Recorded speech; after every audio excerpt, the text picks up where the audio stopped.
Welcome to the next episode of Heffron on History. In this episode, we're going to talk about the English Middle Colonies in the New World. And we are going to try to answer the question, what way of life is developing in those middle colonies? Next on Heffron on History.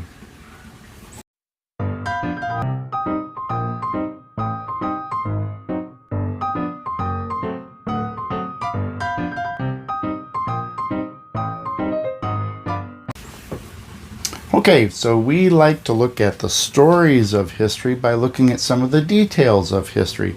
If you understand the stories of history, you should do quite well in your history class. If you understand the details, that's the difference between an A, B, and a C in your history class. To go over both, we're going to look at the what, the where, the why, the when, and the who of the middle colonies. So to start with, well, what are the middle colonies? Well, they are the English colonies in the New World. They are located between the New England colonies of Massachusetts and the southern colonies of places like Virginia, right? So they're in the central part, and today what we know as New York and Pennsylvania, those areas. Why? Freedom.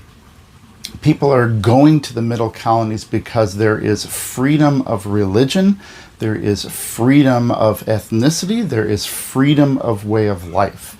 There's a lot of folks coming to these particular colonies from other countries because there's a lot of tolerance. There's tolerance of who you are, how you believe, and what you do with your life.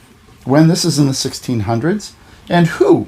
Well, the Dutch are going to actually settle New York. It's going to be called New Amsterdam, in New Netherlands is the area that originally is going to settle New York. It's going to eventually get turned over to the Duke of York. It's named after the Duke of York, and we are going to take over. New York City is going to be born.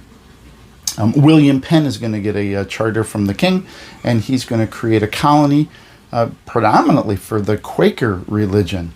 That's going to change as time goes on, but that's the reason that Pennsylvania is created, hence named after William Penn.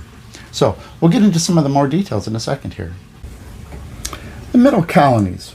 Why were the middle colonies created?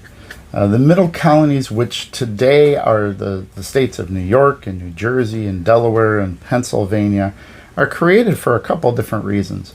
The Dutch are going to originally settle this area. Peter Stuyvesant is the man who kind of spearheads that topic. He's going to settle what will become New York City, and eventually the English are going to take that over.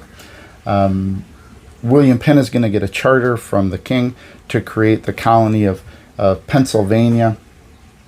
He is going to bring a lot of Quakers. That's a rather peaceful, a peace-loving group of individuals. That's a religion that is based on a rather simple life. In fact, they're going to be one of the first groups in the colonies to get rid of slavery, and then they're going to really lead the charge on eventually abolishing slavery.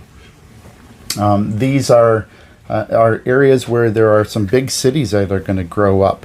We're going to have Philadelphia, and we're going to have New York that are going to grow into this area. The land is fertile, which means you can grow a lot of things. It's still a little bit too far to the north to grow tobacco, but it is great for growing staple crops. Crops like corn, and crops like wheat, and crops like oats. Things that we can use either to eat, or things we can use to feed livestock to eat. So big family farms. With lots of kids, you don't really need slaves because you have big family farms.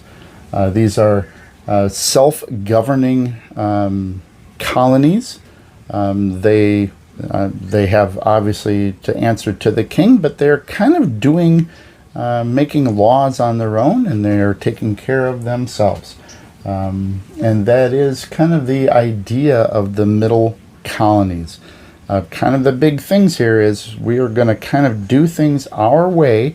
We are going to take care of ourselves, and that's kind of the concept of the middle colonies. Until next time, Heffron on History.